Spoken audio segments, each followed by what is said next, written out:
welcome to a brand new podcast coming to you talking about the brand new season of the Traitors US. We are calling it Meet You at Breakfast. And here joining me to talk about the first 3 episodes of the Traitors Season 3 is Brian and Julia. And also Dylan will be hopefully joining us next week. He unfortunately couldn't join us for this flagship episode. But yeah, we have a lot to go through today because we have 3 full hours of content dropped on the first day. Do you guys have any immediate jumping off point thoughts that you want to get out of the way before we kind of go through these episodes? I mean, my undying hate for Tom Sandoval just continues. I mean, I really can't. But you know, that's what I'm here for. I'm here to bring the Bravo content, and I've got all the opinions in the world. So, yeah, I think. Well, one, Julia, welcome to the channel. Thank you. So excited to have you. I think the Bravo stars would have been a huge blind spot for Ben and I. As much as we obsess about the other shows, even the challenge a little bit, which is a blind spot, but that's fine. We know them through like the reality TV osmosis. The Bravo shows are not in our wheelhouse whatsoever. So this will be great to have you on. And yeah, I thought really fun first 3 episodes, great cast, just like such good casting. The Traitors really pulling out all the stops. Makes me excited for like who are we gonna get in the future, you know? We're getting like the Mount Rushmore of Survivor Big Brother players already. I think we'll, start to get more of these players who are like, oh, I would love to see them on another season, but maybe they won't ever be invited back. Well, now we have the Traitors. We can invite them here. So really enjoy these first 3 episodes. That's my, initial thoughts. Right. It's like, are you a washed up star from Survivor, Big Brother? Great. We'll send you to Scotland. Get right on the Traitors. Try it again. Did you fail on your season? Do it again. Yeah.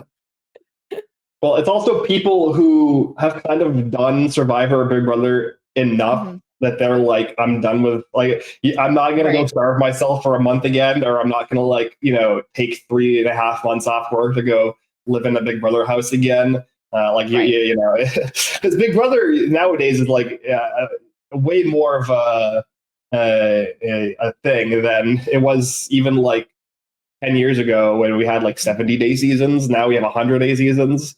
Well, that's a big difference in terms of like getting time off of family and work.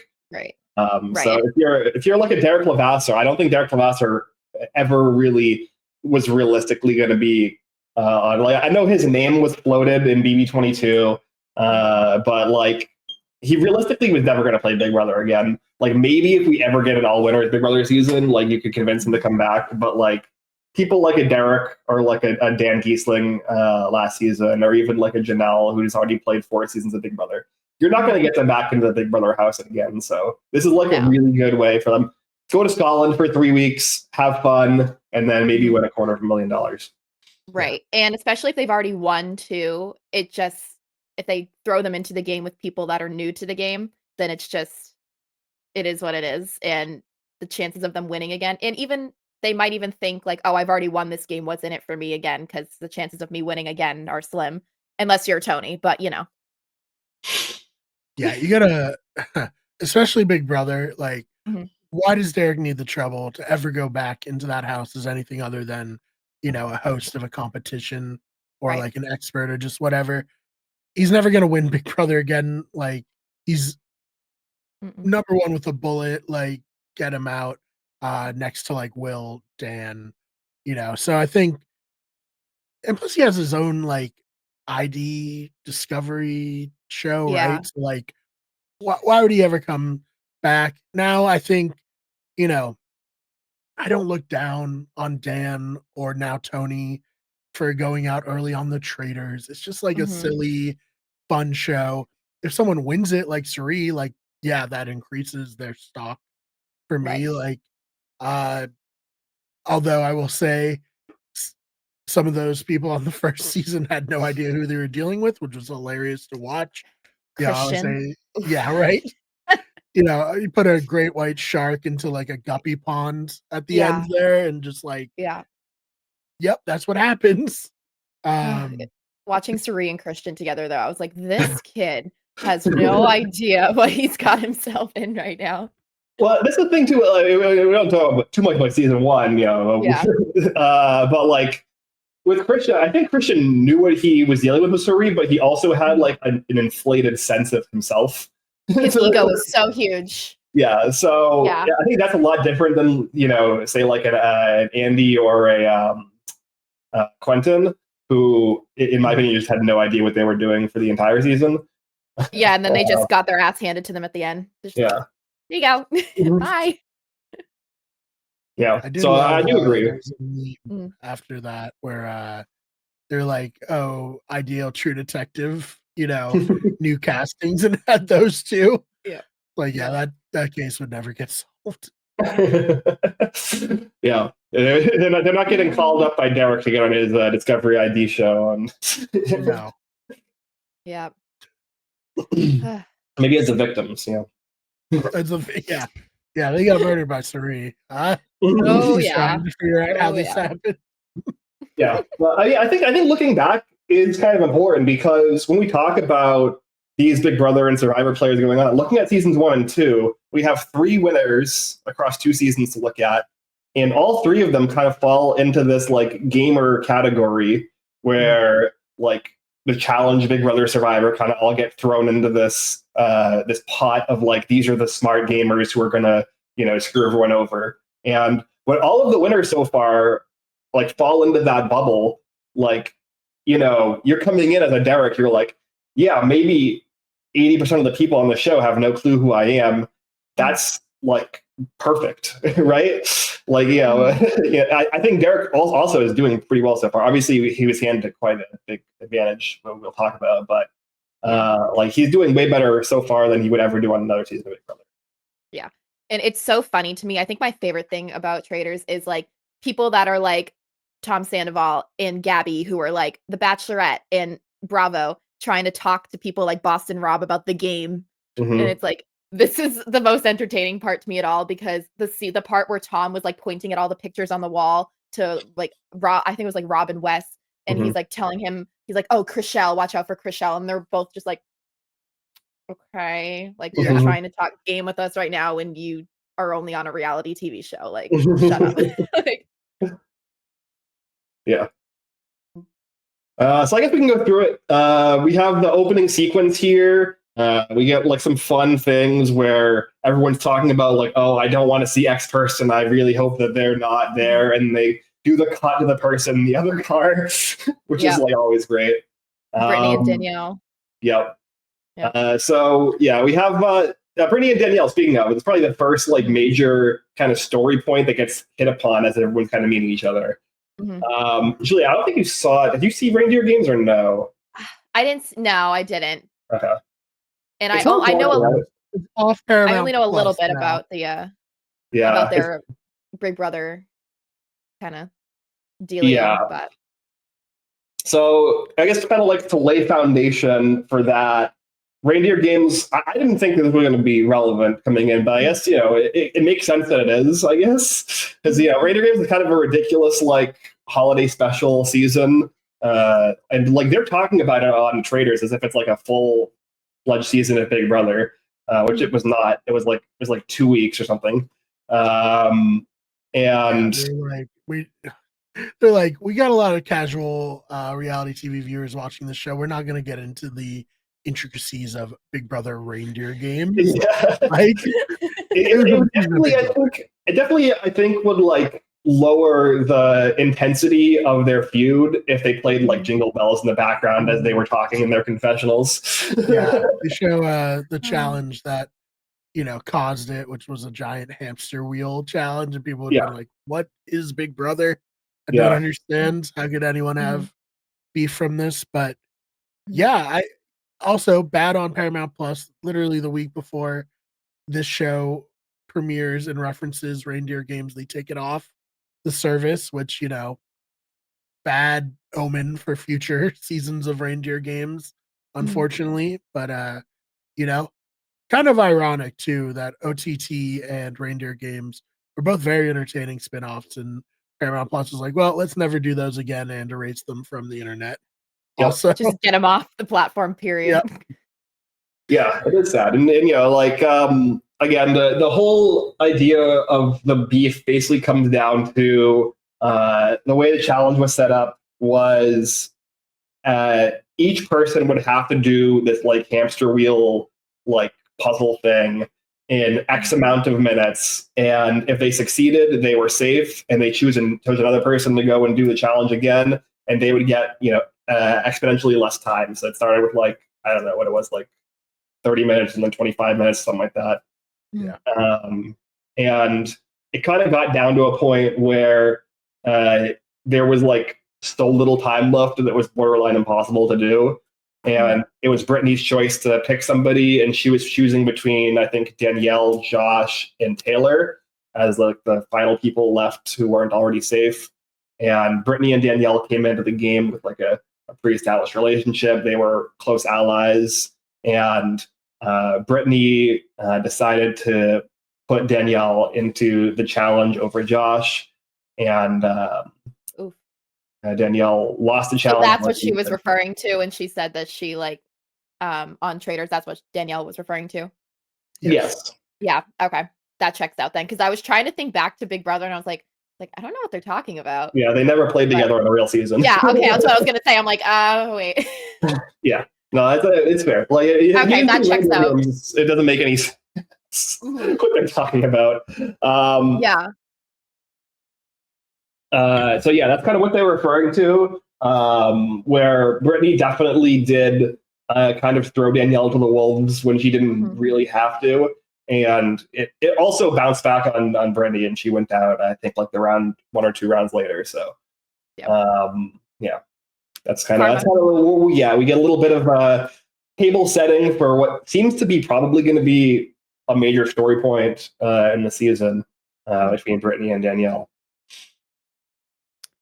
Yeah, very interesting there. And then Survivor beef, kind of, a little bit.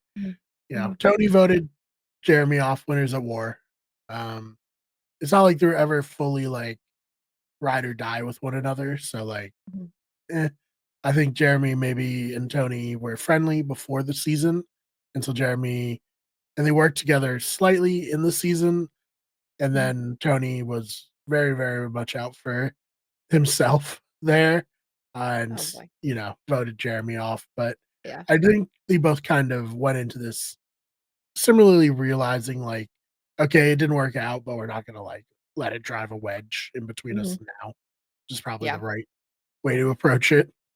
I'm so glad that Carolyn's a traitor. I was like hoping for that. I love her. Like, she's so nutty and she's great. Like, and the best part was when she didn't realize that like Tony and Jeremy knew who she was, and I'm like, you were on the same show as them. Like, of course they know who you are. Yeah, that was funny. Oh yeah, well again, like the Traitors, I think, are the best 3 they could have picked. Like it's so fun and it's already drama central. But before we get to that, we also get to set the stage for some of the Tom Sandoval stuff. We have, I think it was Chriselle who was the one who whispered like, "I'm not saying hi to him" at the very start, and there was like whispers of like, "Oh, maybe one of the women will send Sandoval home." So Julia, do you have any like backstory here? Because I like vaguely understand what happened. Like I know he cheated on his ex of, from Vanderpump Rules and all that, but I don't know if there's any more details. So it's steeper than that. So that's pretty much the extent that you know that he was in like a cheating scandal. Yes. So Tom Sandoval is the most proudly narcissistic person probably on reality TV. He was in a 9-year-long relationship with his ex-girlfriend, Ariana. They lived together. They owned a home together. And he started an affair with her best friend. She was going as Raquel. Her name's Rachel. We call her Rachel. She doesn't get her nickname anymore. And this woman is like deranged a little bit. Like the season 10 reunion episode of Vanderpump Rules is probably some of the best TV I've ever seen in my life.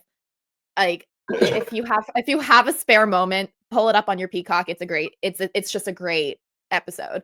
So basically, so he initiated an affair with Rachel, who is Ariana's ex best friend, and it went on for a long period of time while they were filming season 10 of Vanderpump Rules. So there was a bunch, like if you watch the season back, because it didn't come out until after the season had wrapped filming before reunion. And if you go back and watch the season, you can see all the like weird behaviors happening throughout the season. And Ariana's like, "Why are you so obsessed with Raquel? What's your thing with Raquel? Why are you so obsessed with her?" And she's like, "Why you keep saying Raquel's name?"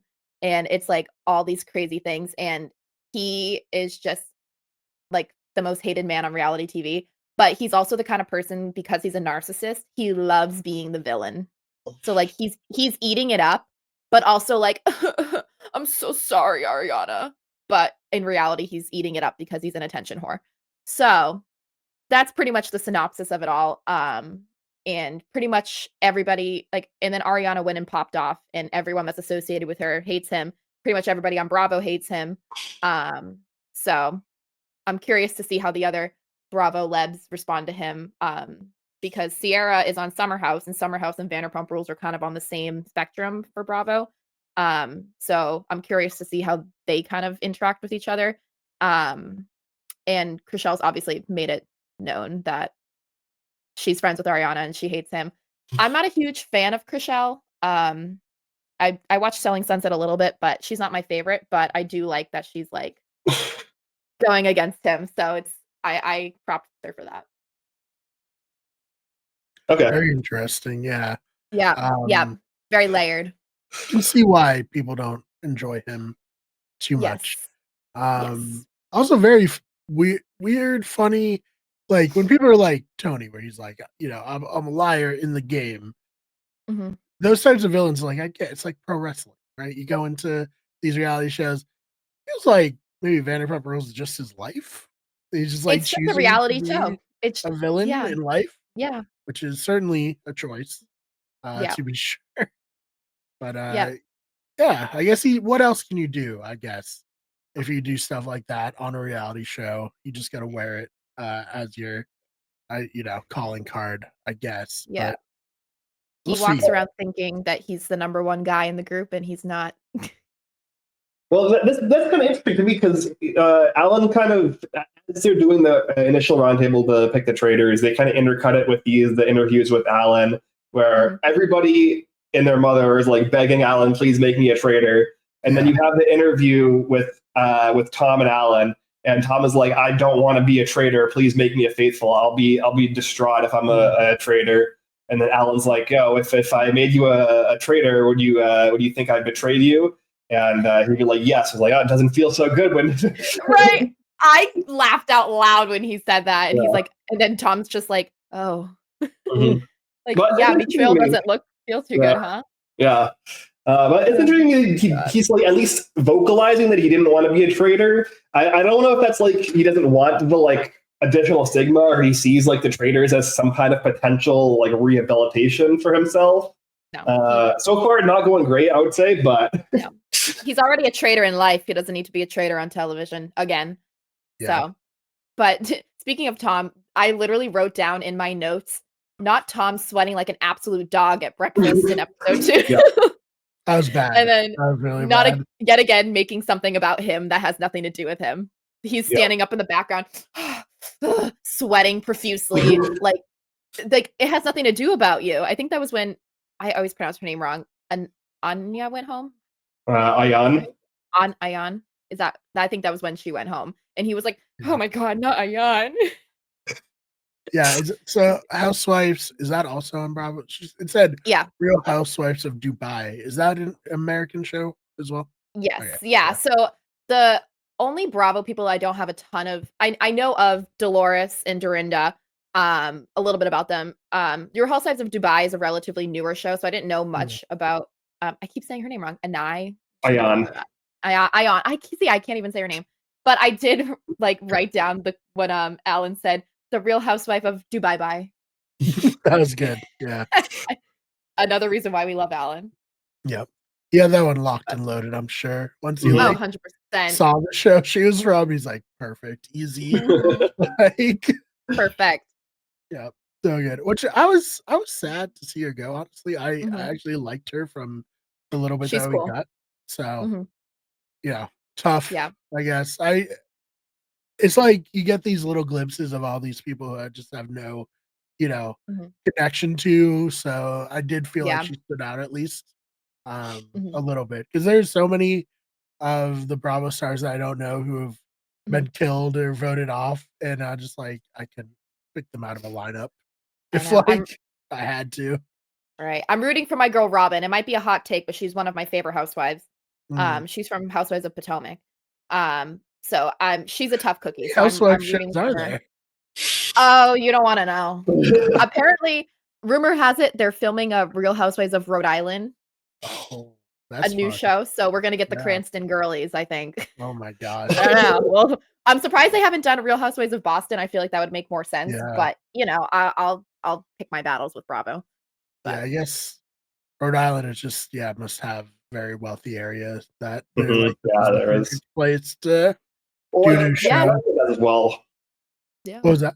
Connecticut as well has like Yeah, very rich yeah. areas. good one. But I don't We'll know. Yeah. They've see. already got New York, so I don't know. Hmm. Yeah, like I had no idea about Dubai, Potomac. Mhm. Was that the show? Potomac, yeah, Potomac, yeah. yeah. Potomac's like No right clue. outside of DC, but they couldn't just go with Mm. Real Housewives of DC. I don't know. That's Maybe that would another be battle I like, don't pick. oh, maybe it's like politicians' wives. I don't know, or at least people think that. But it's like the exact opposite with the women that are actually on the show. So Yeah, but so interesting. I know. I think my favorite part of episode 1 though was the freaking boat competition and the men just like shoving all the women off the boat. And I literally wrote down like the men saying that they need strong men to row the boat while Nikki Bella's just chilling right there. Mhm. It's like what do you mean? She's probably stronger than all of you. Right. Yeah. But that Especially when you competition have was so like Bob frustrating. Harper and like Ivar, like they're like Literally, their 60s, like. literally. And then you got Sam Ashigari in the back. Like, I don't need to get off the boat. What are you talking about? And it's like, you're sitting next to Nikki Bella. Let her do the legwork. Are you kidding me? Like, Mhm. my God, I would let her do it in a heartbeat. Yeah. It's But tough no. that they were the only ones who could get murdered. So Mhm, it's like, I don't know, there had to be a better way because I do feel like there is like a weird pressure on the woman to just be like, okay, I'll take, mhm. I'll be the Yeah. one. Mhm. Um, and that really put them in an unfair position. Oh, yeah. Um, I mean, Dorinda didn't help herself, obviously, by like getting in a kerfuffle about it. But like, Mhm. I can understand at least where she was coming from, Oh, you know? 100%. And Brittany was going off too. I'm like, thank you. Yeah. Yeah. Like, they're like pushing all the women off the boat. And it's like, what about women and children first? Like, what? What are you talking about? No, I mean it's good that Bob the drag queen also spoke up a little bit. Obviously, like it Mhm. did play into him. He's a traitor, and so it did help him from a strategic Yeah. standpoint. But like you said, I think he probably would have done that regardless. Yeah. I did really like the challenge, like the mission, the first mission, like conceptually, Mhm. especially because like most of these missions don't really matter, and they're just Yeah. kind of like filler. Like the clown one we got later on was like I I could Oh have fast God. forwarded through that, and it wouldn't have Yeah. mattered other than like No, yeah. the Bob Harper and Tony stuff. Yeah. So it was nice if there was like a mission where there was like you know consequences, like social consequences and strategic consequences. It would Yeah. have been nice, I guess, like if it was like a more balanced challenge that wasn't going to like result in all of the men being like, screw these women, get out of Yeah. here. And they didn't even go for the last buoy, which was the most annoying part of it all. It's like you just Mhm, forced all these people off the boat, and then you're gonna make the decision to just not go for the last one and just go back. mhm. It's like, then what was the point of pushing everybody off the boat if you were just gonna give up the money anyways? They all wanted the shield. So Well, I think this is also kind selfishly, of a fundamental issue with the missions is when you know how the show works, at least in both seasons 1 and 2, and I think historically in other versions of the show, they mhm, always kind of give the players an opportunity in the final mission of the season to earn all the money they didn't win. right, So like it's going to be like a hard sell for people to go out of their way to earn additional money beyond like the base level when right, you like know in the back of your mind like, oh, the show is just going to give me an opportunity to win it all back at the end anyways. right. And it's like and if you have it in your mind, like, oh, like there's a chance that I could get murdered tonight. Like, why am I going to help these people get this money when I could just save myself? Yeah. Mhm. So because there's no point in working for the money at the end if you're not there at the end to work for it. Mhm. Would it have been more interesting to be like, you have to get off, like 2 people have to get off, but they'll get a shield? Would that have caused more potential like social drama and like maybe encouraged men to get off? And then it's like, oh, if men are big and strong, they're getting off. They only Like, care about no, you themselves. stay They on the don't care boat. about the team. You're supposed to care about the team and the money. Mhm. Would that have been maybe a more interesting way to do it? I don't Right. know. Because then if they didn't make it back, if all the strong men got off the boat and they're safe with shields, but they don't make it back with for the money in the end, then it's like, what Mm. was the point? Yeah, then So it's really that would actually have made way more sense to do that. So Mhm. Yeah, I guess then it's the question is easy to what. Monday morning quarterback all this. But Yeah, well, what would be? It'd be like the first 2 people off the boat, and then you have people like shoving each other out of the way to get out of the buoy first. Mhm. yeah, right? yeah. Oh man. People like stiff arming like Derrick Henry style. Mhm. And then Sam was Dorinda. Sam was one of the Yeah. ones who got off, and he at least, looks like one of the strongest guys Mhm. on the Well, cast. was he the one calling at the front though?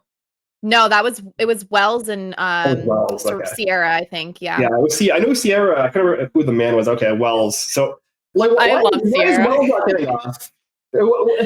Right. I like Like, poor Wells. I literally wrote in my notes, poor Wells. Wells He did was get a like little like Survivors, where he was like, "Oh, this is what Survivor is. It's like waking up in the morning and like thinking about different ways you can screw everyone else over." unfortunately, yes. Well, No, Mhm. him and Sierra running the boat was funny because Sierra's probably one of my favorite Bravo people overall, and she was just like, "I have authority, like, cool, great, thank you so much." Like, that challenge was just absolutely ridiculous, and it was funny when Bob and Danielle both got off, and they're both just like, "Oh yeah, like, oh, I can't believe I could be murdered tonight. Crazy, I know." Mhm. yeah, them being Yeah. together and having to pretend they're Mhm. both not traitors, really great. Yeah. What a great moment of Mhm. television, you know. So funny. Good And I payoff. love Dan Yeah. oh, yeah. I love Danielle being like, "I'm such a great actress, nobody knows a thing." And I'm like then I'm watching again, and she's, like, saying too much also, and then Rob eventually called her out in his confessionals. He's like, "Danielle, shut up. Like, she's talking too much." I'm like, "You're right, she is talking way too much." Listen, it's been a while since Danielle has played these games. We gotta Mm, cut her some slack. People online very down on Danielle immediately. I don't feel like I'm mm, not as down as Danielle, and maybe I'm blinded by like, oh my god, Danielle's back on my yep. screen, you know. Mhm. But I did have a thought like, sure you won the first season. If Danielle can win this season, that'd be very healing to like, those of us who have been on this journey with all Mm, these players is like they should have won and they didn't win. Now at right. least the creators can provide that. But yeah, people have been not so nice to Danielle online.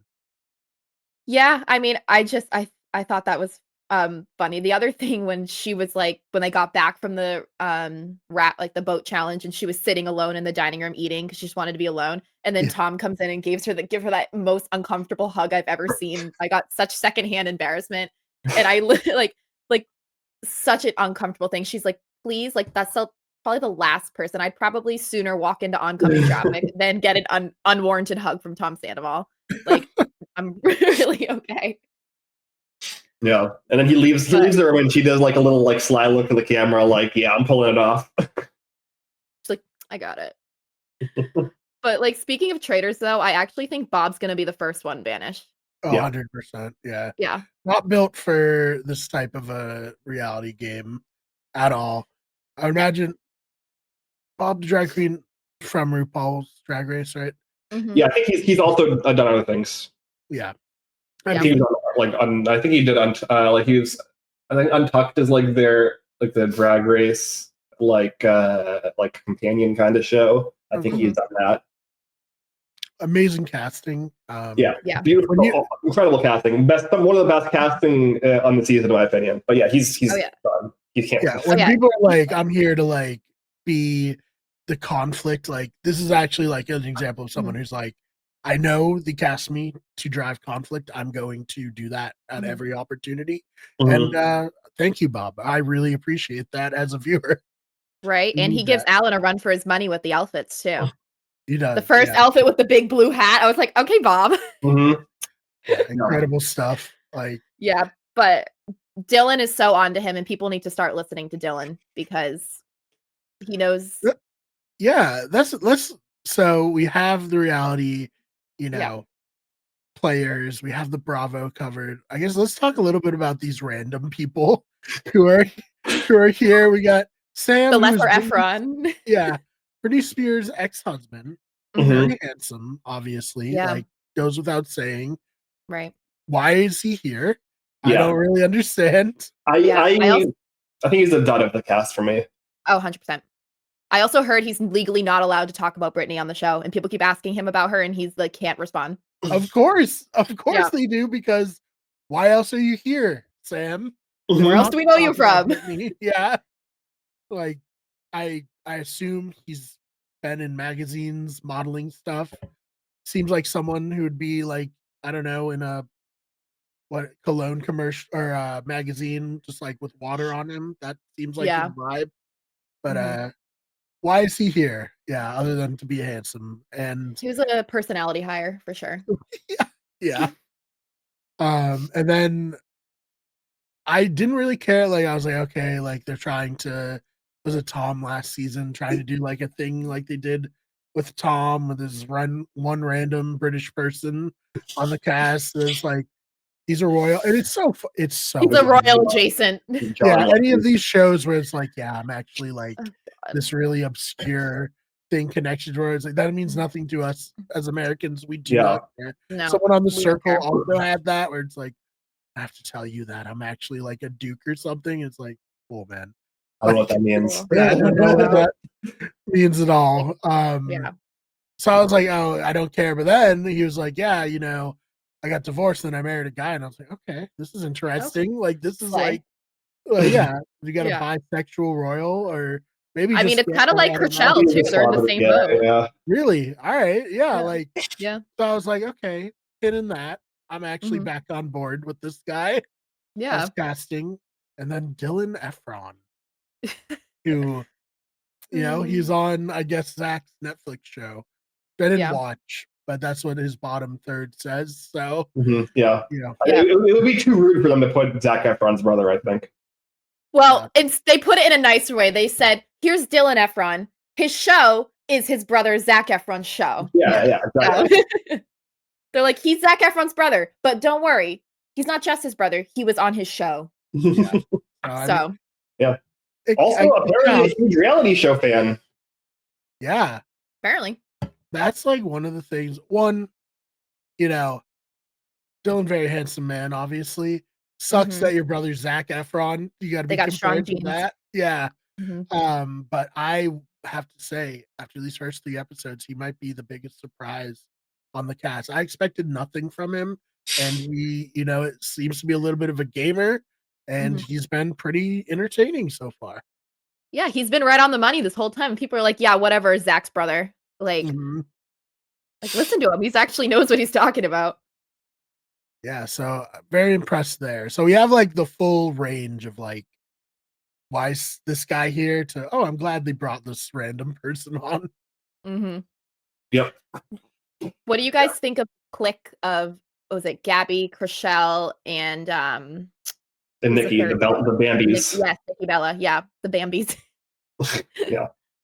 I love them. I think that I'm not like fully sold on Chriselle yet, because it seems like her whole story so far has just been like this kind of like a tension beef with Tom. Yeah. But like Gabby and Nikki so far seem to be kind of riding the like line that you want as a faithful, which is like probably not going to get murdered early, Mhm. not really making like strong waves, but also still like doing enough socializing and strategizing that you're like kind of like in the good conversation. So I think Yeah. that they could go far. Yeah, I like Gabby a lot. She's probably one of my favorite bachelorettes, and I wrote down one of her quotes that someone's like, "Oh, you were on The Bachelor? Like how'd that work out for you?" And she's like, "Well, I'm a lesbian now." Yeah, I think it was Jeremy. Yeah. And he's like, "Oh, okay." Yeah. Which is true. She won. Well, she was on The Bachelorette, and then she was engaged to the guy that she picked, and then they separated, and now she's with a woman. Which go off. Yeah, So, that's very but interesting. I think. yeah, Why didn't they say that? They should have told us that. That's so interesting. right. It's super interesting, and they just like let her just say that random quote, and everyone's like, "Oh." But like, if you don't know her or follow her on Instagram or anything, like I do, I'm like, "Oh yeah, I knew that." But like, Gabby's funny, so like that Yeah, that it's a good quote made quote. sense. It Mhm. made sense with her like usual like whereabouts, but like people that don't know her were probably like, "Oh, like what?" But it was It's right on like the money for her. yeah, there's a guy Colton, right, who had a similar where he like won The Yeah, Bachelor and then he came out. Then he was on yeah, an island show with Ray Lewis. It was like kind of like I'm a celebrity, get me out of here, but he beat yeah. Ray We don't Lewis like on Colton. The no, Bachelor Nation does yeah. not like him. Yeah, he's a dick. So now we have like Yeah. a good representation of that storyline, Mhm. Mhm. actually. Yeah, we'll give it to Gabby. She can take the win on that one. Yeah. Yeah. But I did. I Yeah. did watch one. The one clip of Gabby I did see was she was like breaking up with this guy in like a hotel room or something like that. I can't remember what the name of the guy was. yeah, Uh, that might have been one of her runner-ups, but and she was mhm, also on Dancing with the Stars. She won or did she win her season? Actually, I don't know if she won her season actually. mhm. Yeah, I just Yeah. know But the clip of her I saw was like her like kind of dressing down this guy, and at the end he's like, can I walk you out? And she's like, no. And he just like sadly like leaves the room. yeah. It's brutal. Let's Yeah. see. Oh yeah, she finished in second place on Dancing with the Stars. That's right. But Pretty Okay. good. I mean, The Bachelor and Bachelor are usually on. So Yeah, it's like a good pipe. They're both ABC shows, right? yep, Yeah, it's a yep, good and a lot of the pipeline. times they win.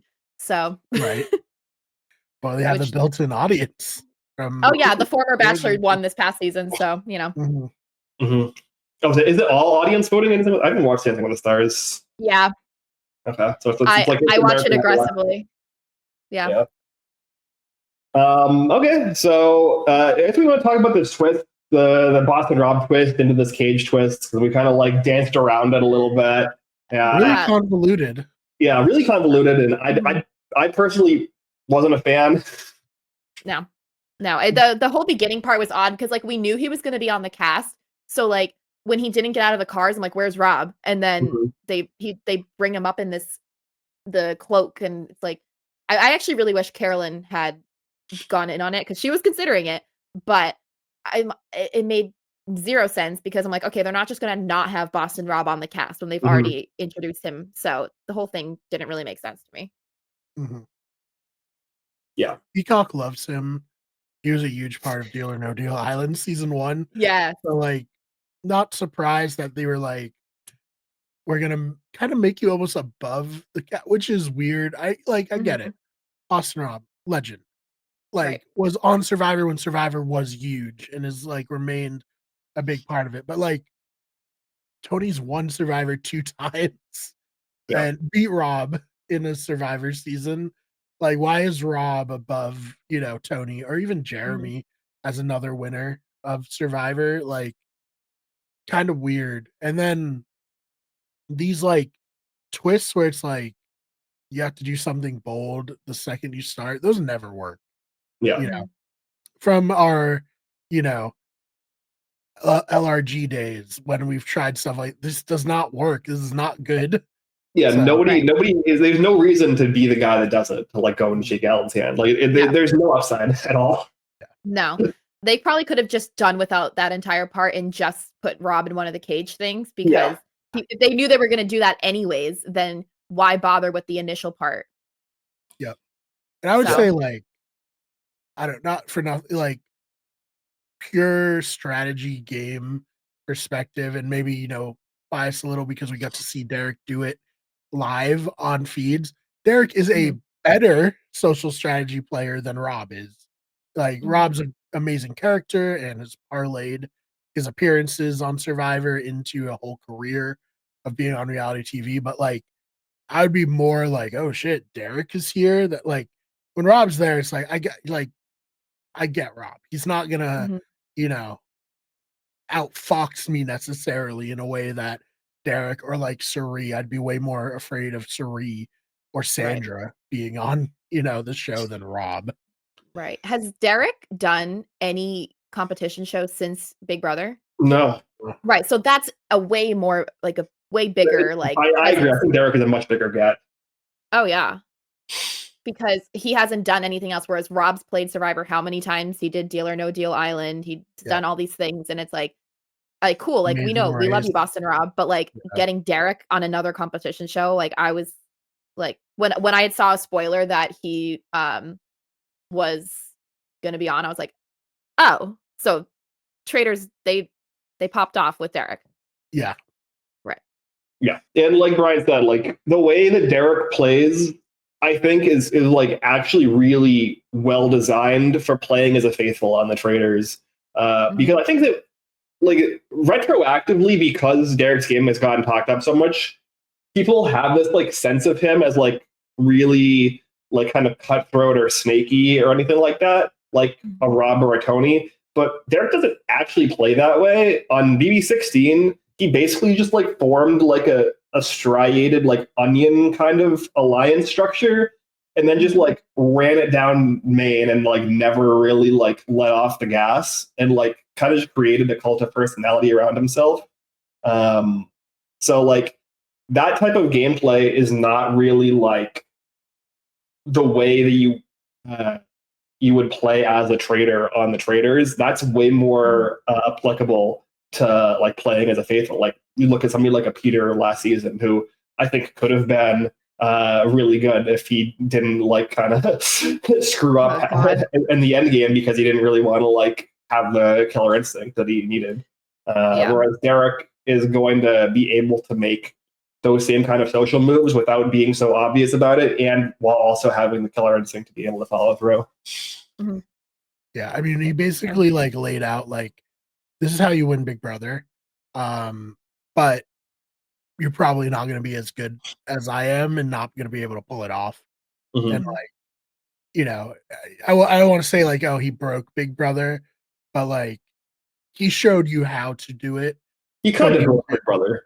Yeah, it's just like it's hard for other people to like it's like this is how you do it.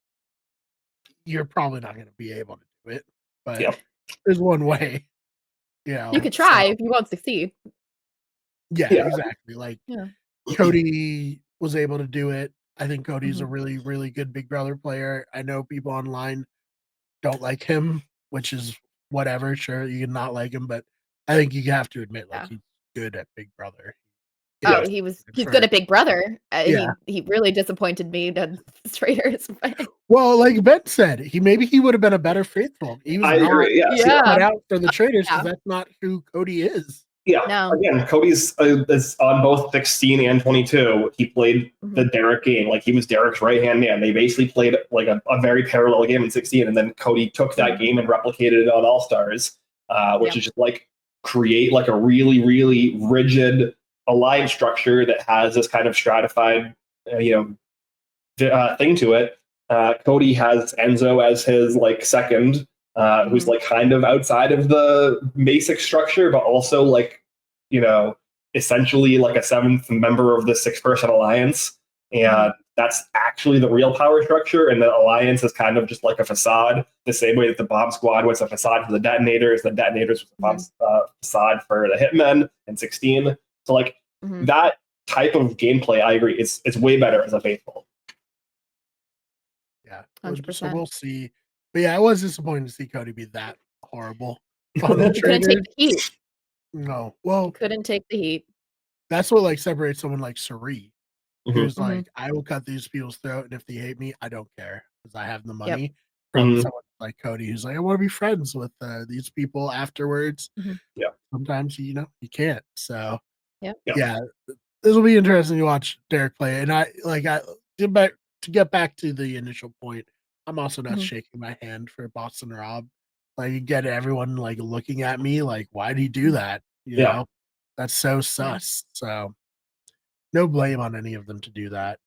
I wonder how. Oh, sorry.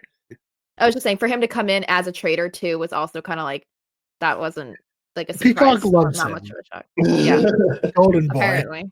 Yeah. Apparently. Yeah, it definitely felt like the entire kind of twist was orchestrated as a way to like make Rob a traitor in the most like flashy way possible, and like kind of again like put him on a pedestal alongside Derek and Wes, of course. Right, which I do think Rob will be a good traitor, because he is more villainous than some of these other players. But I wonder what Wes and Derek felt like being like, "Oh, I thought all three of us were just getting introduced together. Why is Rob like a bigger part of this?" Mm-hmm. But, Because I'm sure. I was gonna say, I'm sure that if someone did shake Alan's hand, then the person that they kicked out would have probably just been the other third person in the cage Yes. too. So it's It like also it probably would have really been the traitor. it would have oh, good So, point. Yeah, I didn't even so think about that. That would have been interesting. But mhm. Mm-hmm. it would have been interesting because it's like, well, then obviously you murder the person and kick it out. But it's like you can't immediately murder because everyone will be like, "Oh, are they a traitor?" So, oh Right. well. It's I think it worked out fine. And I think like Wes being on it's very interesting. Not a huge challenge fan. I watched the Challenge USA season 2, which was great, but they also took that off Paramount Plus for some reason. But Wes was on that, and he like had a whole big thing about retiring from the challenge, but he's just gone on to do a bunch of other shows since then. Well, he also recently did House of Villains season 2, and some spoilers for that. He is the runner-up on that season, and by one jury vote, it's a 5-4 jury vote at the very end. It's like it's similar to Big Brother, I would say, in format. And arguably was like the strategic mastermind of that season. So like he has the chops and he has the experience, and he's coming off of like a very narrow loss where he like arguably should have won. Yeah, he got punked by Mr. Spectacular at the end, which was like insanely embarrassing, horrible. Like, wouldn't wish that whole end thing on my worst enemy. To have Jesse be the one to like dunk on you is like horrible.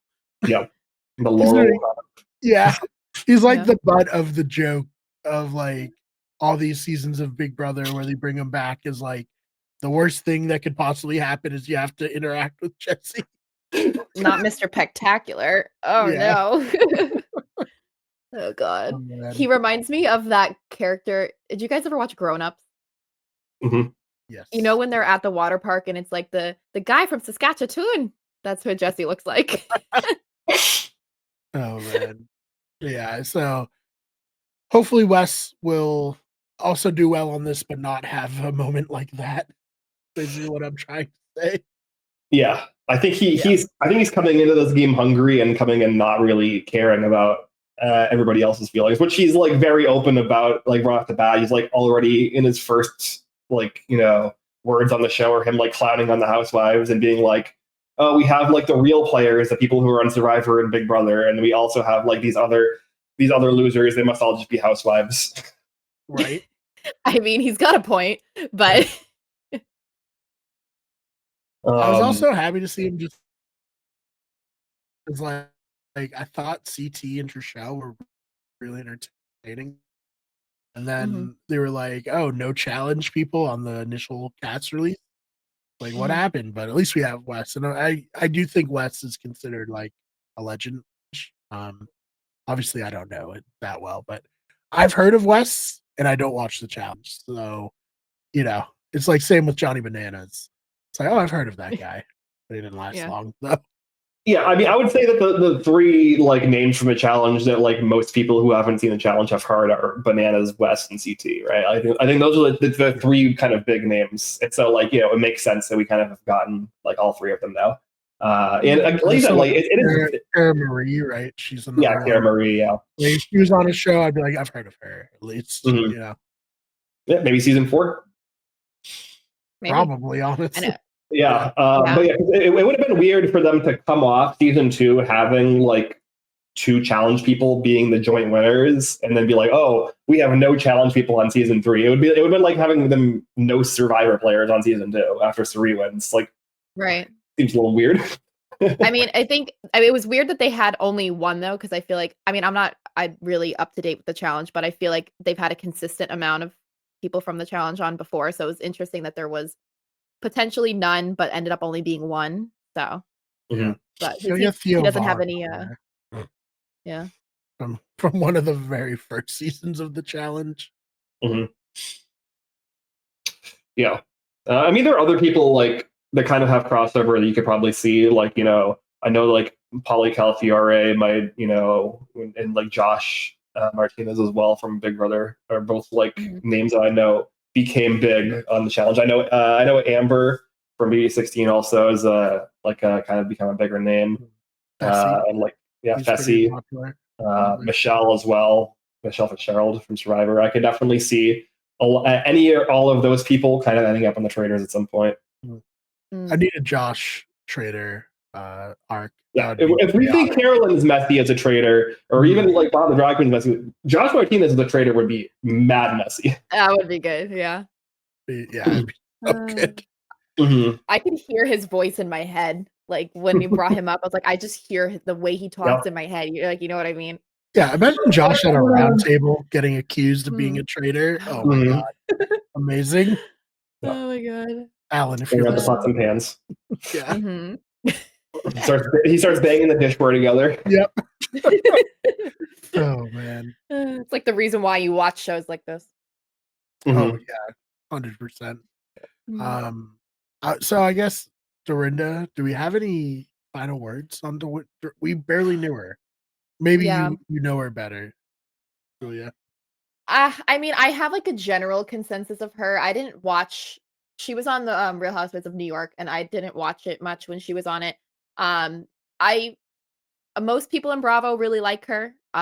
She's kind of one of those people that could go either way. I was sad to see her go a little soon because I want my housewives to hang out, but they're kind of just getting picked off one by one. But you know, rest in peace, Dorinda. We'll miss you. Yeah, consequences of Sandra mobilizing the housewives last season and using that to her advantage and almost get to the very end. Also, I think paying the dividend of paying the bill back for Phaedra doing so well last season as a traitor in general. Yeah, she was such a star last season. Yeah, she was also on Dancing with the Stars this past season as well. Oh, nice. She's made her mark on reality TV. Yeah.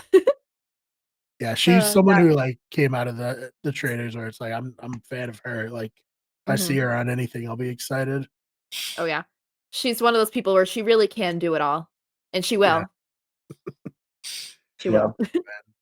So I don't know. I thought Dorinda was good. I thought the one real moment we get of her is her and Ivar in the kitchen, like kind of having like duking it out a little bit, and her like being like, "Hey, if I'm here tomorrow, it's the gloves are off," you know. Well, I don't know what that means really, because as a faithful, you can't really do anything. Right. Like other than like I guess you could like mobilize an alliance to like banish people, but like it's not really easy, especially early game when it's a lot more people and a lot more chaotic. So I appreciated the like the television moment of it. I don't really know what she was planning on doing if she didn't get murdered, other than like kind of yelling more.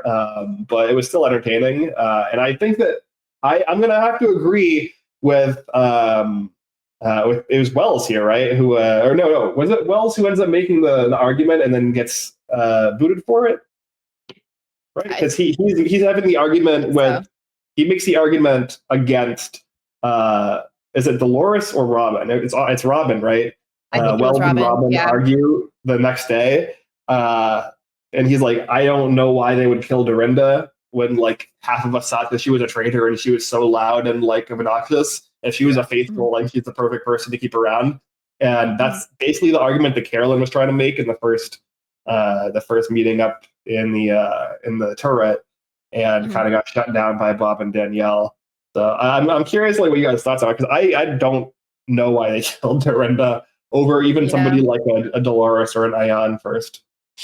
Yeah, I know. And I feel like it should have been Dolores, but I don't know.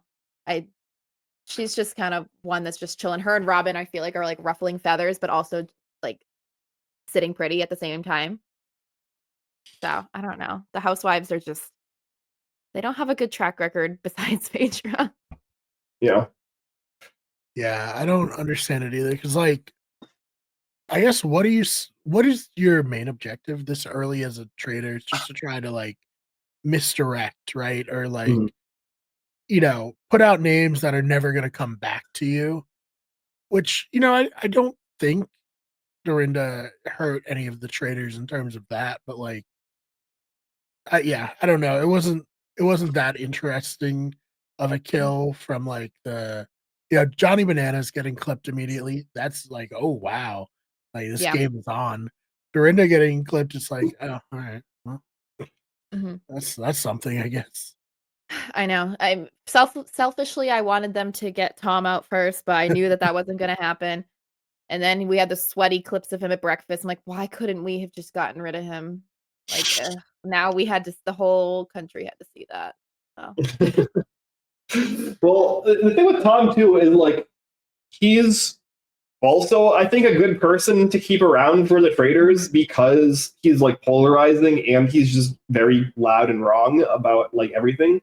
Yeah. Like he's putting a ton of suspicion onto Chriselle for no reason, other than just like vibes and like bias. Well, like no logical reason. Yeah. No, yeah. No, yeah.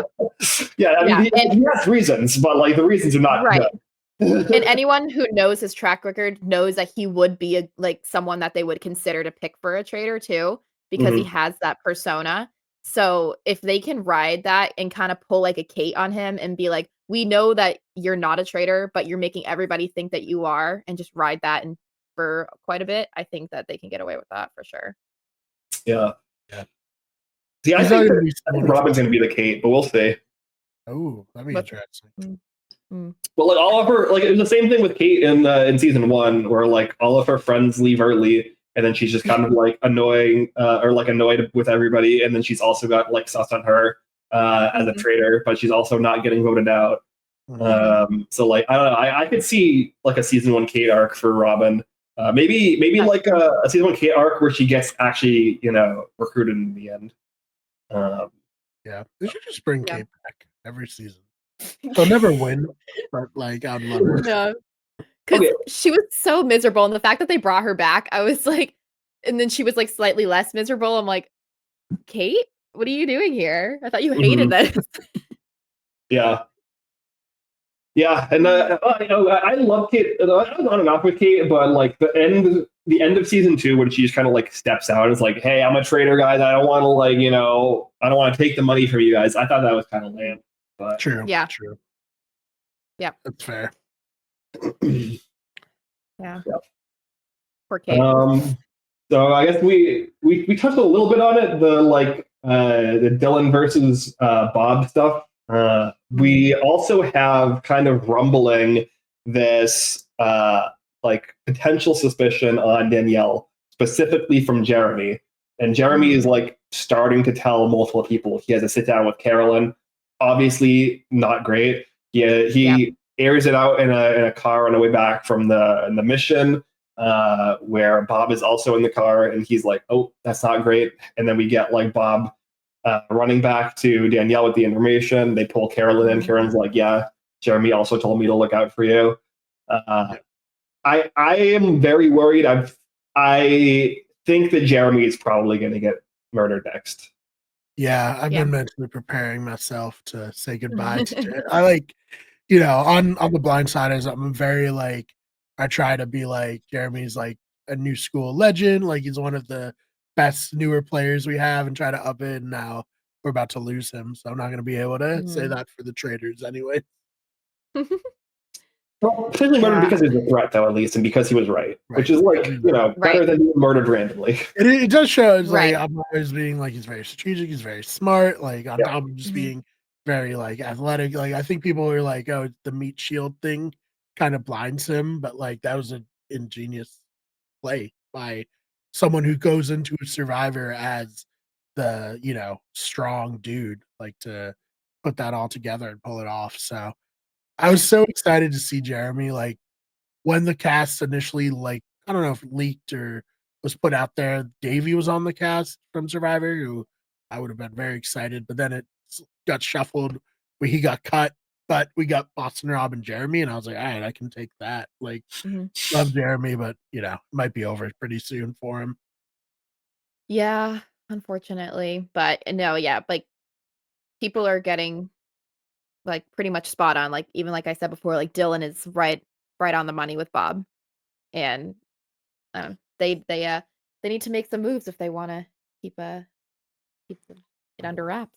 Yeah. The real move, I guess, as a faithful is just to be very likable and then put out just horrible reads to like the group at large. It's like there's really no benefit to Jeremy and Dylan being right at this point because they're just gonna get murdered and they don't have enough like social clout to convince all these people. And then even if they do, there's so many traitors, you're just gonna get murdered. So Yep. I know you speak your truth and then you don't come to breakfast the next morning. yep.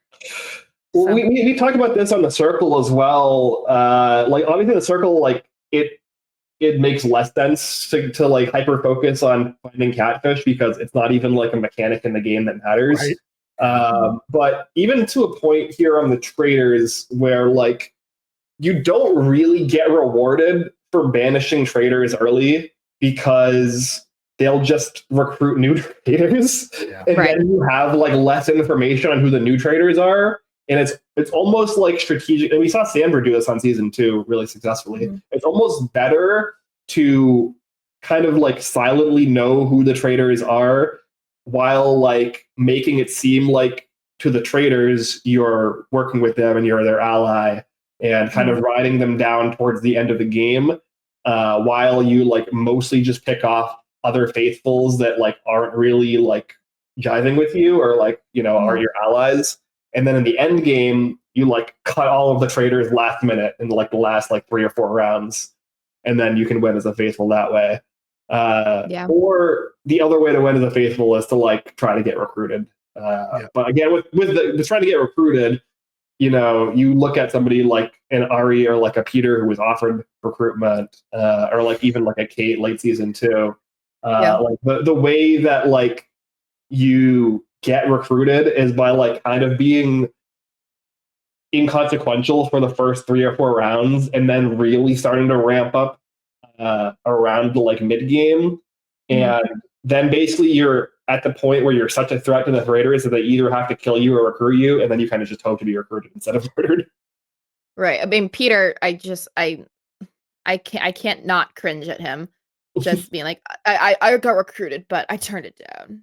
I don't want to be a traitor. Like, shut up, Peter. Well, that's the thing, because like Peter in season 2 played like a brilliant game to get recruited as a faithful and then win from there. But he just didn't have the killer instinct to actually follow through with it. He was like too high and mighty. No one ever would have pegged him as a traitor, and he would have just marched to the end. Like, just threw away. Peter's not very smart. No. If you watched his season of The Bachelor, you know he's not the brightest. So. Oh man, the killer instinct. Only some people have it. But I guess the shield twist, was that at all interesting to either of you? For like, get the three high and mighty gods of the game have to hand out shields a la Paul friendship bracelets. Yeah, right. I didn't love it because like it immediately gave me, like I said, Paul friendship bracelet vibes, where it's like elevating these players, like in this case for like no apparent reason. At least with Paul, it was like one attorney against a bunch of new players, so like it made some kind of structural sense. Here they're just like, oh, we're gonna like give these 3 players immunity for the first round of the game, and also give them the opportunity to give another player immunity if you like suck up to them enough. And it's like, I don't love early game twists like that. But the good news is usually it doesn't have long-term consequences. Yeah. I was really happy because... Oh, sorry, you go. No, you go. I was only happy because Tony and Jeremy got shields. I was like, nice. Great. My survivors are saying. Right. Then Tony got the boot anyways. So Yeah. Didn't last long. Right. Because Rob called him. I was like, I gave you a shield and you didn't even come and talk to me afterwards. Yeah. Well, which is kind of cold. I thought it was good of Rob because like I think he was gonna have some shaky ground to integrate himself with the other traders. Essentially, like I don't get the feeling Bob the drag queen is particularly enamored with Rob in any sense. So like he's not insulting his fashion sense. Yeah. Oh my god, the backwards hat with the blazer. He's like, you're a fashion crime. But I do think like for Rob to put his neck out for Bob, that's good. You know. Mm-hmm. Yeah, I think also it's interesting that like the shields basically like had no meaning to them because the traders knew who had all three of them because Derek ends up telling Danielle that he gave his to Dylan Efron, and then Rob obviously knows who he gave his to, and then Wes and Jeremy tell Rob about the Wes giving Jeremy the shield. So like the traders had all of the information about where the shields were, and none of those three were really like on the table at that point to get murdered anyways. So like it was just completely inconsequential, other than like maybe it'll matter. Like I guess it had payoff with like Rob kind of somewhat betraying Tony in the second banishment.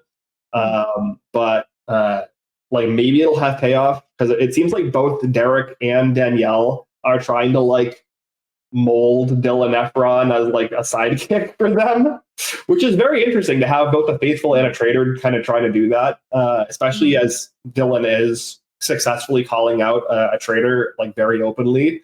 And to see like how much Danielle kind of goes out of her way to protect him, and like maybe like kind of see where his loyalties end up going. Mm-hmm. Yeah, I mean, I think Dylan's definitely like he's giving everybody a run for their money, of course, and now maybe we can say, oh, Dylan from the Traitors, not Dylan, Zac Efron's brother. So he's making a name for himself. Yeah, maybe he'll get to be on Survivor someday or something. Yeah. I don't know. Claim to fame. Claim to fame. Yeah. I mean, well, now he can't. People know. Yeah, no. The traitor. But or I want to say Down to Earth was the right. Yeah. Down to Earth was Zac Efron. Yeah. I don't know. It's very interesting. I think I don't know if we're gonna get another season of Down to Earth. I feel like Zach's kind of busy, getting snubbed for an Oscar nomination for Iron Claw, but proving I think to everybody that he is actually like a really legit actor. So yeah, we'll see. I do like Dylan Efron a lot so far, and yeah, Danielle and Derek are working together without Derek knowing that she's a traitor. So that could be interesting. I do like that because I do feel like they are two Big Brother legends. It's nice to see them working together, even if it is kind of fake from Danielle's side. How far do you guys think Brittany's going to make it? I love Brittany. Never because of her strategic acumen. More look, it's fun. I mean, Brittany arguably could have won BB14 if not for Indiana Funeral. That's true. Yeah, she was on a good path to win that season. That's fair. But yeah, I mean, it would have been interesting to see Dan and Brittany on Traitors cast together. I wonder how that would have gone. But I think she's probably a mid-game casualty. Yeah. I agree. I unfortunately don't see her going super far. I do think I think at a certain point, like the kind of Carolyn threw her name out in the second turret meeting. Yeah. And I think that's kind of like planting the seeds of like, at a certain point, especially if Danielle's back's against the wall and the other traders are like, maybe after Bob goes out and it's just Rob, Danielle, and Carolyn, maybe at a certain point, Carolyn and Rob, kind of push Danielle into like this loyalty test and be like, hey, we're gonna murder Brittany and you have to be okay with it, and like that's gonna be like your payment to us for us putting our neck on the line with you to like murder Jeremy and like gets us off of you. So Right. I'm worried that that's the case. Yeah, and I think they kind of set Danielle up for that kind of like revenge trip too back on Brittany. So I feel like that's kind of something that's going to be expected within the near future. And I'll be kind of surprised. Yeah. Yeah, gonna be hilarious when Dylan Efron's like, I'm a huge Big Brother Reindeer fan game, and I know that Danielle and Brittany had beef and susses out Danielle because of it.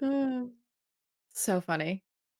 Yeah, that is interesting because Danielle continues to talk about in like confessionals and to like kind of other people like in the Traitors story and stuff like that.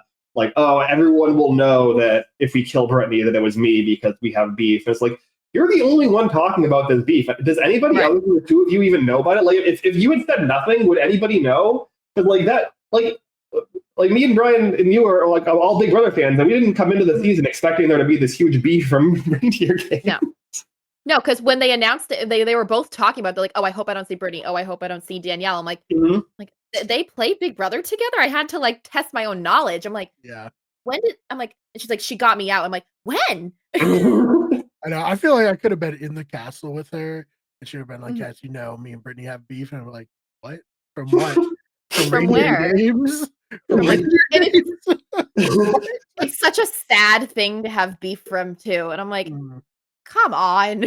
And so when they brought that up like right off the bat, I'm like, okay, one of these girls is going to be a traitor. Yeah. And I'm like, I'm like, come on, like this is ridiculous. Yeah, just like I had no idea that it meant so much. Yeah, I thought it was just a fun little holiday game that everyone had fun with, and they all like threw Cameron to the wolves right off the bat and laughed and had a good time. Right. And, I thought it was just fun, and apparently not. Apparently, it was a mega serious game that everyone took very hard. Yeah, girls hold grudges. So yeah, they're gonna hate Nicole even more now. Like she's a 2-time winner of the very one. Yeah, she's made on 3 seasons. She won 2 times, and they're like, "Wait, what? Nicole won? Oh, shit, she won Reindeer Games." They're counting that? Are we really counting that? So funny. But I mean, look, Nicole Franzel on season 4 is gonna hit. We're gonna get. Yeah, I was just thinking that. I'm like, she's definitely gonna get on this at some point. Yeah. I'd be surprised. And what? Yeah. Yeah. I would be surprised if that's something she turned down. Yeah, it seems. I know she has at least one young child, so maybe that would be one son. Yeah. Hard. Yeah. So. But it'd be so funny if she wins the Traitors because people hate Nicole so much. I love Nicole. I don't know why. Like, people hate her so much. I've come around on Nicole Franzel, I think. Yeah. Yeah. I've always liked her. I mean, even on 16, I was like, I love this cast. Well, I think like 16, she was a rootable underdog, right? She was like the person that the bomb squad was like kind of screwing over. Like she was like her and Hayden Foster were like the two kind of like. And I guess Donnie to a degree were like the only hope for breaking up this like big alliance that was running the game with Derek and Cody and Caleb and all these people. And so I think like people really only started hating her after 18, where she played like a really cutthroat game and didn't really like fully own it and was like trying to like kind of play down her being kind of like snaky. And it's like I enjoyed her gameplay on 18. Like she was my winner pick going into that season. But like I agree. It's hard to really sell yourself to the fans when you play like a really cutthroat snaky game and then you like pretend to be like nice and goody after. Sweet little country girl, Yeah, and I think like during 22 we talked about it on the Have Not room. Like if she could own it, she'd be like revered, but she just can't own it. But that's fine. I still like Nicole. I enjoyed her a lot on Reindeer Games. I thought that she was. I think she's kind of potentially kind of gotten the message by the time Reindeer Games happened, and she did. I think own her gameplay on Reindeer Games a lot more. For sure. I gotta watch Reindeer Games. My gosh, I missed so much.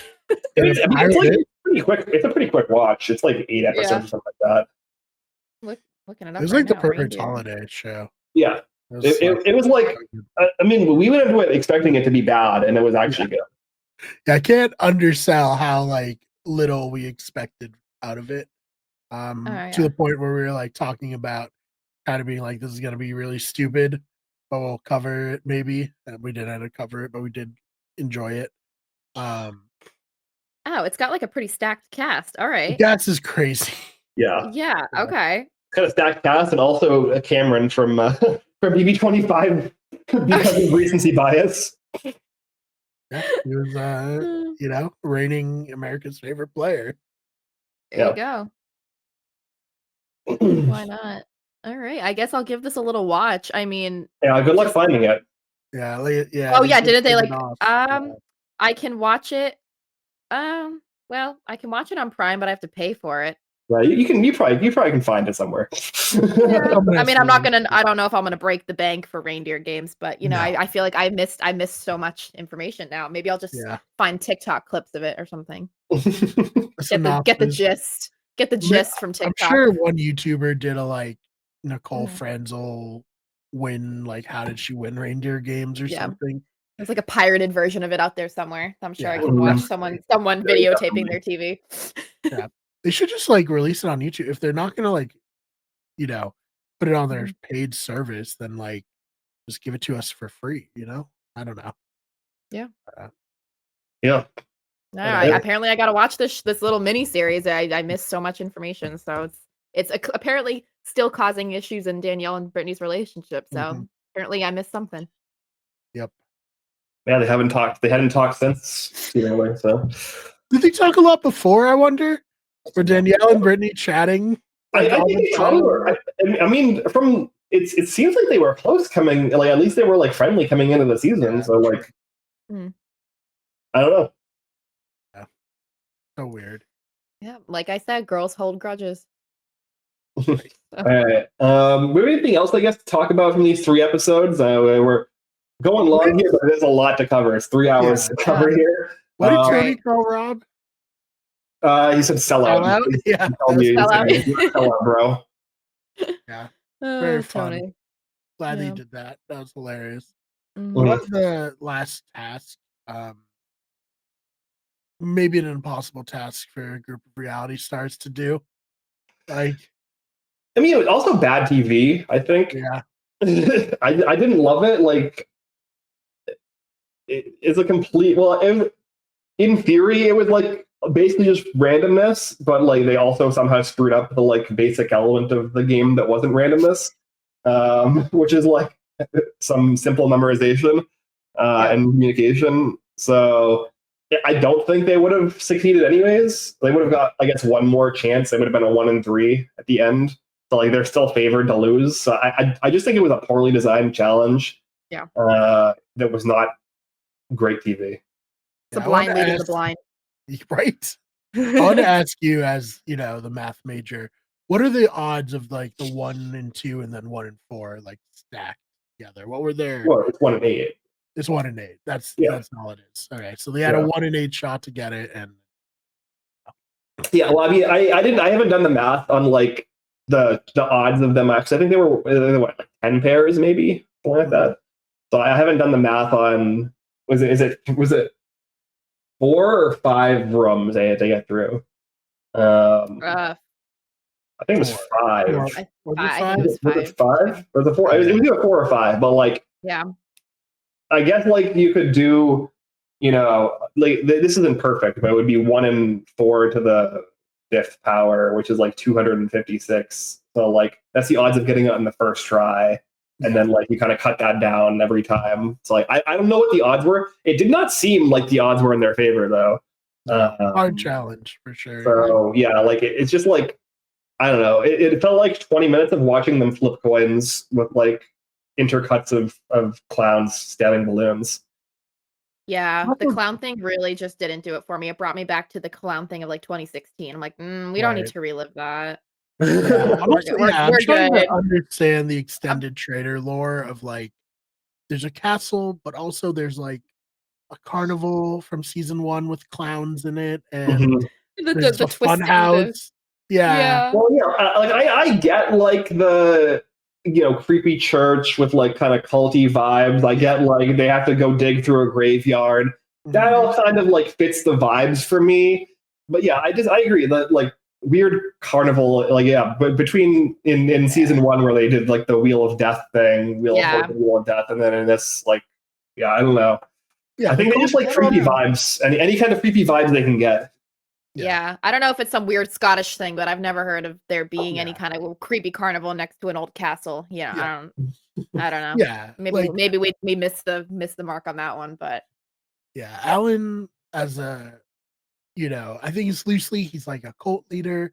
He has followers. He's inviting people to his castle for a death game with like that all okay, that makes sense. But like, why are there clowns also? well, Alan likes to have fun too. He may be a cult leader, but he still has fun on the weekends, this is the Traitors is his job. The carnival is his like leisure time. It's his hobby. Yeah. Let's loose. It's how he spends his leisure time. Yeah. Oh man. Yeah, rip Tony. At least we had game changers to prepare us for an early Tony exit. That was devastating. This was more just like, that sucks. This was like expected, I think. I think many people came into this expecting Tony to go far unless he was a traitor. Just because like even if he was a traitor, like probably very similar thing would have happened, except they would have been right. Like, yeah, he's just like too big of a target. I mean, Sandra, as a 2-time Survivor winner, was able to kind of maneuver a little bit better, but she also had Harv, stepping for her as a traitor. Whereas here, we have Boston Rob, and Boston Rob is like way more willing to just like throw Tony to the wolves to protect Bob, as opposed to Parvati, who's just like, if Dan goes and if Sandra sticks around, that's fine. Yep. But yeah, I mean, great first 3 episodes. I love this show. I know it's like not as big fans of all these genres, like I think it's very easy for me to be like, this is a bad aspect of it. But like overall, the show's really great. And I really enjoy it. It's when worlds collide. Yeah. Yeah, I saw someone say it's like reality TV Super Smash Bros, which is very fun. Great. Yeah. It's like really good social experiment to see how all these people from different walks of life kind of get into it together. So putting Boston Rob with a bunch of housewives is just a concoction we never knew we could mix. Exactly. So and I like that Alan's dog is still there as his little co-host. Very fun. Yeah. He has his own throne. Mm-hmm. It's cute. Yeah. I mean, I agree. I think like it's, is it a perfectly designed game? No. Is it really, really well designed to create good television? I would say yes. Yeah. For sure. And like, at the end of the day, like it's TV first. Exactly. So this is for the reality TV people, like the real, fans of the genre, not just real sickos. The real sickos. Yep.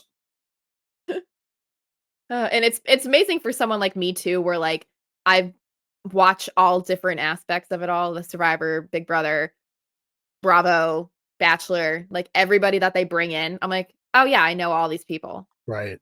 So it's really entertaining for me. Yeah, even more so. Yeah. Even more so. I'm like, oh, what a mixture. Yeah. Man.